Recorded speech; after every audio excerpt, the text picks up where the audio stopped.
माँ, आप चिंता मत कीजिए, उन्हें कह दूंगी, ये सब व्यवस्था कर देंगे। और ये क्या, आप कुछ घंटों के लिए मेरे पास आएंगी? ऐसा क्यों? कुछ दिन यहाँ भी ठहर जाती तो मुझे भी अच्छा लगता। आप कभी भी मेरे घर रुकती क्यों नहीं है माँ? वो जमाना चला गया जब माता पिता बेटी के ससुराल नहीं जाते थे। अनामिका फोन पर अपनी माँ नीलम से कहती है। नीलम जी बोली, बेटा ऐसी कोई बात नहीं है, घर पर तुम्हारा भाई अकेला होगा। अगर मैं तुम्हारे घर पर ठहर गई तो उसे बड़ी दिक्कत हो जाएगी। दफ्तर और खुद का खाना बनाना उसके बस की बात नहीं है। और फिर तुम्हारे घर में तुम्हारी सास है, पति और बच्चे हैं, तुम पर भी बहुत सारी जिम्मेदारी है।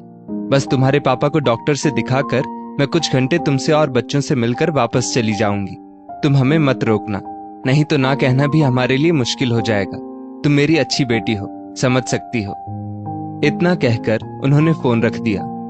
माता पिता के आने की खबर से ही एक लड़की का मन आनंदित हो जाता है। भले ही वो कुछ पल की मुलाकात ही क्यों ना हो, वो उसके लिए कम नहीं होती।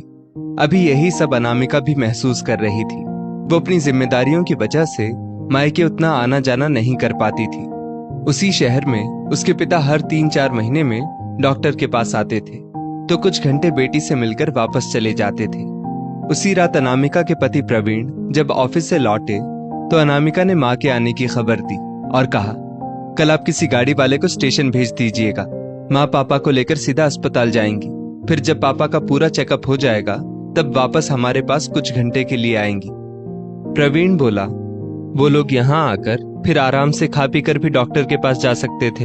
मैं खुश हो रहा था और तुम कह रही हो वो कुछ घंटे रुक कर चले जाएंगे, पर ऐसा क्यों? अरे वो जमाना चला गया जब बेटी दामाद के घर माँ बाप नहीं जाते थे। मैं इन बातों को नहीं मानता। अनामिका बोली, हमारे मानने से क्या होगा? वहां गौरव भी घर पर अकेला है, माँ को उसकी भी चिंता है। आप बस किसी गाड़ी वाले को कह दीजिएगा। तुम चिंता मत करो, मैं सब व्यवस्था कर दूंगा। अगले दिन प्रवीण ने अपने एक जान पहचान के ड्राइवर को गाड़ी के साथ स्टेशन भेज दिया। अनामिका ने बच्चों को फटाफट नाश्ता करवाकर टिफिन देकर स्कूल भेजा और दोपहर के खाने की तैयारी करने लगी। थोड़ी देर बाद उसकी सास कामिनी जी आई और बोली, क्या बात है बहू, आज तो तरह तरह की खुशबू आ रही है। देख रही हूँ कितनी देर से रसोई में लगी हो। अनामिका बोली, हाँ मम्मी जी, आपको तो बताना ही भूल गई। माँ पापा को लेकर डॉक्टर से दिखाने आई हैं। हो सकता है दोपहर में कुछ घंटे के लिए यहाँ आए, तो मैं सोच रही थी खाना पीना खिलाकर ही भेजूं, क्योंकि वो यहाँ रुकेंगी नहीं, तो बस उसकी ही तैयारी कर रही हूँ। कामिनी जी बोली, बहू बुरा मत मानना, पर वैसे तो रोजाना थोड़ा सा ही काम करके तुम थक जाती हो। आज तुम्हारे माता पिता आने वाले हैं तो 56 भोग बनाने में लगी हो। फिर भी देखो तुम्हारे चेहरे पर थकान नहीं है। मम्मी जी, वैसे तो हर रविवार मैं आप सबके लिए भी 56 भोग परोसती हूँ, पर कभी भी आपकी नजर में उसकी कोई कीमत नहीं होती। और मैं अपने माँ बाप के लिए क्या बना रही हूँ ये तो आपको दोपहर में दिख जाएगा। इतना कहकर अनामिका अपना काम करने लगी और कामिनी जी मुंह बनाकर अपने कमरे में चली गई। ऑफिस से प्रवीण का फोन आया। अनामिका, दोपहर की तैयारी कर रही हो ना? आज मैं भी दोपहर के खाने पर आ जाऊंगा। कुछ घंटे मम्मी जी और पापा जी के साथ भी बिता लूंगा, उन्हें अच्छा लगेगा। वैसे तुम क्या क्या बना रही हो? अनामिका हंसकर बोली, आप तो जानते हैं पापा को शुगर की बीमारी है और माँ तेल वाली चीजें ज्यादा खाती नहीं है, तो पापा के लिए करेले की सब्जी, तुवर की दाल, लाल साग और पीनट की चटनी बना रही हूँ। और माँ के लिए लौकी की सब्जी, कच्चे केले का कोफ्ता और मीठे में थोड़ा सा कस्टर्ड बना रही हूँ, क्योंकि वो बच्चों को भी पसंद है, तो वो लोग भी खा लेंगे। प्रवीण हंसकर बोला, अरे वाह, आज तो हेल्दी हेल्दी खाना बन रहा है। बहुत दिनों बाद सादा सादा खाना खाकर भी बड़ा मजा आएगा। जी, खाने का आनंद तो अपनों के साथ मिलकर खाने में आता ही है, वरना तो 56 भोग भी परोस दो और किसी का मन खुश ना हो तो उस खाने का स्वाद नहीं आता। चलिए मुझे काम करने दीजिए, वरना मैं लेट हो जाऊंगी। बस आप समय पर आ जाइएगा। इतना कहकर अनामिका ने फोन रख दिया। इधर कामिनी जी अपनी बेटी रेखा को फोन करके कहती है, पता है रेखा, आज बहू के माँ बाप आ रहे हैं तो सुबह से रसोई में लगी है। वैसे तुम लोग आती हो तो आखिर बनाती ही क्या है, बस 2-4 सब्जी और खीर बना देती है, फिर पूरा दिन गीत गाती रहती है कि मैं थक गई हूँ। रेखा बोली, माँ ऐसी बात क्यों कर रही हो? आपको याद है पिछली बार भाभी ने गिनकर 11 आइटम बनाए थे। मुझे आज भी याद है, पूरा डाइनिंग टेबल भर गया था। आपके दामाद तो बोले कि मुझे लग रहा था कि मैं शादी या किसी त्योहार में गया था। जिस तरह से तुम्हारी भाभी ने हमारी खातिरदारी की थी और आप कह रही हैं कि वो हमारे लिए कुछ करती ही नहीं। सही कहा है किसी ने, बहू 56 भोग परोस दे तब भी सास की नजर में उसकी कोई कीमत नहीं होती है। कामिनी जी कुछ कहती उससे पहले रेखा बोली, माँ, यहाँ मेरी 2 सब्जी और दाल रोटी बनाने में हालत खराब हो जाती है।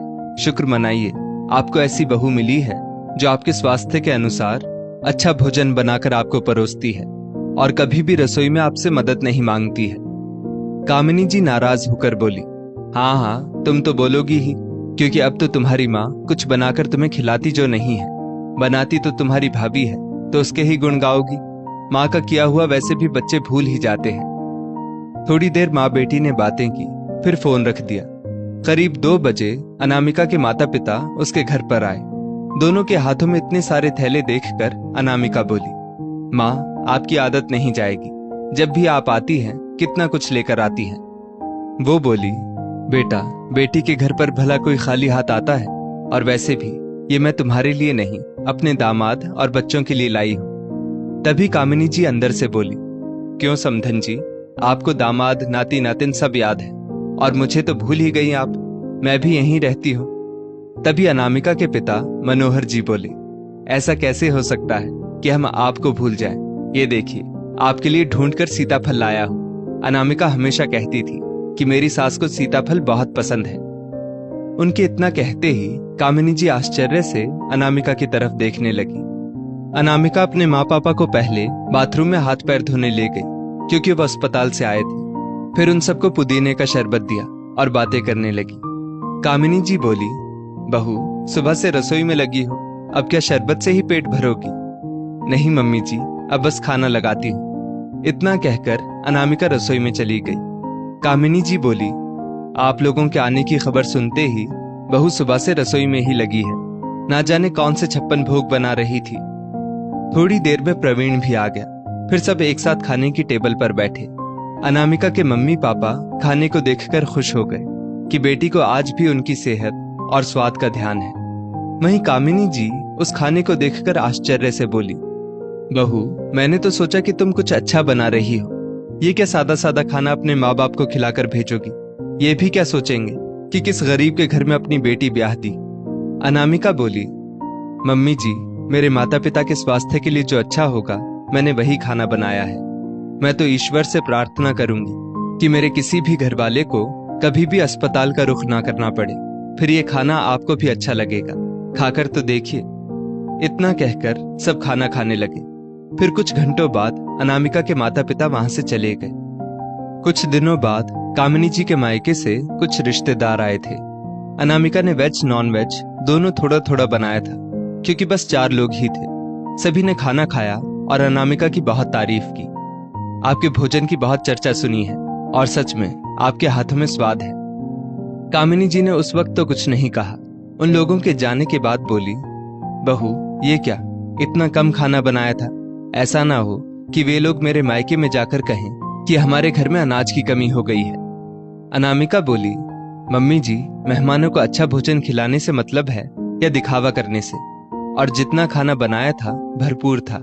फिर ज्यादा बनाकर खाने को व्यर्थ करना ये तो अच्छी बात नहीं है। कितने लोगों को रूखा सूखा भी नहीं मिलता। पर मैं अगर 56 भोग भी परोस दूं तो भी आप उसमें कोई ना कोई नुक्स निकाल देती हैं। ये अच्छी बात नहीं है। खुद कहती हैं कि भोजन में अन्नपूर्णा देवी का वास होता है, और फिर अनाज अगर बर्बाद होगा तो वो भी तो देवी का अपमान होगा।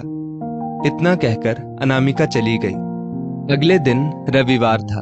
अनामिका दोपहर के खाने की तैयारी के लिए जैसे ही रसोई में जाने लगी, कामिनी जी पीछे से बोली, बहू, पिछले कुछ दिनों से हम बहुत मसालेदार और तेलिया खाना खा रहे हैं, तो इस रविवार को सादा सादा खाना बनाना, और हाँ, उतना ही बनाना कि खाकर खत्म हो जाए। मैं नहीं चाहती कि अनाज का अपमान हो, तो आज हम सब सादा भोजन खाएंगे। अनामिका सास की बातें सुनकर मुस्कुराने लगी। कामिनी जी बोली, तुम ये मत सोचो कि मैं नाराज होकर कह रही हूँ। इस हफ्ते अगर सादा खाना खा रही हूँ तो अगले हफ्ते अच्छा खाना तुम्हें बनाना होगा। भले ही 56 भोग मत बनाओ, पर जो भी बनाना स्वादिष्ट बनाना, वरना मैं फिर नाराज हो जाऊंगी। इतना कहकर वो हंसते हुए अपने कमरे में चली गई। अब जब कभी भी अनामिका भोजन बनाती तो सब बड़े प्यार से खाते और उसके खाने की तारीफ करते।